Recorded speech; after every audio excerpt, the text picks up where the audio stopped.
Since 1949, NATO has stood as a cornerstone of collective defense in the transatlantic world. It was built on a clear promise: an attack on one is an attack on all. But while the values of unity and solidarity drive the alliance, the benefits are not always equally distributed. The United States is NATO's largest contributor, militarily, financially, and politically.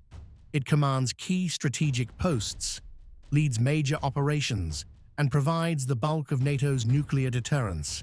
But this leadership role also opens doors the U.S. could not walk through on its own. NATO gives the United States something extremely valuable: the ability to station troops across Europe permanently while retaining full control over them. Unlike typical bilateral agreements that require detailed negotiations and host nation oversight, NATO enables American troops to operate on European soil under a collective defense pretext. In practice, these soldiers remain under American command, follow American rules of engagement, and pursue strategic goals that often extend far beyond Europe. This is a key point. Without NATO, it would be diplomatically much harder, even impossible, for the U.S. to maintain such a wide and sovereign military footprint across the continent. European nations would demand tighter oversight, limits on troop movement, or formal treaties that would restrict U.S. operational freedom. But under the NATO umbrella, American presence becomes normalized, even welcomed.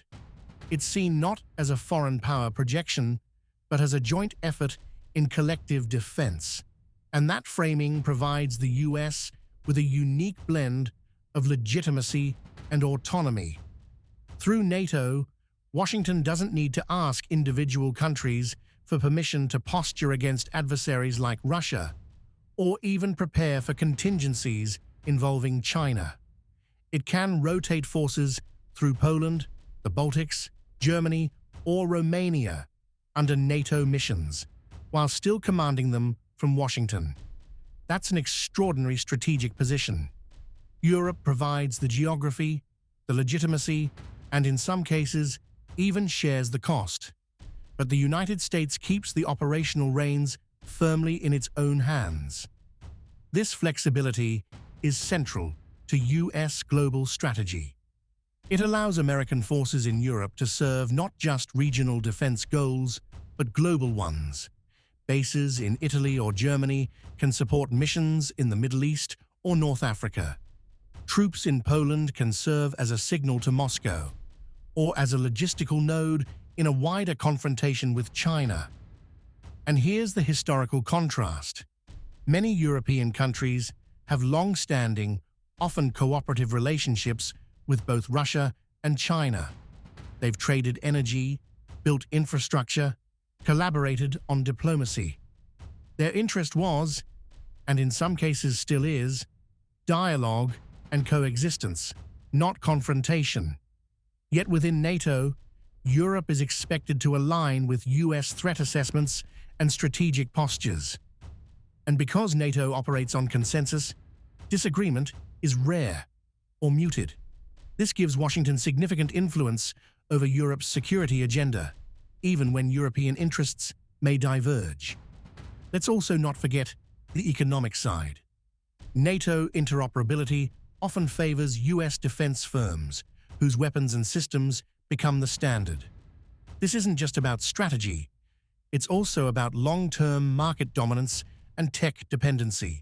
Still, Europe is no bystander. Nations like France, Poland, Finland, and the UK are investing heavily in defense, and the EU increasingly talks of strategic autonomy.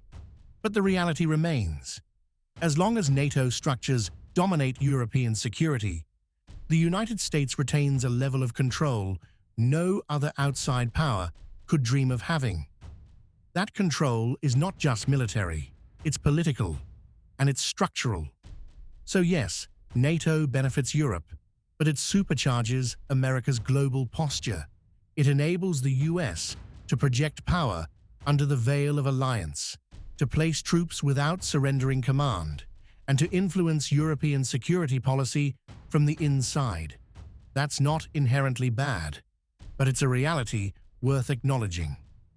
As Europe invests more in its own sovereignty and collective defense, it may eventually ask, is the current arrangement truly balanced?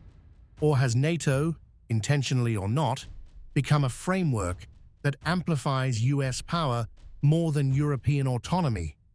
Because real alliances are not just about shared enemies, they're about shared control, shared strategy, and mutual respect. And that's the question Europe must wrestle with.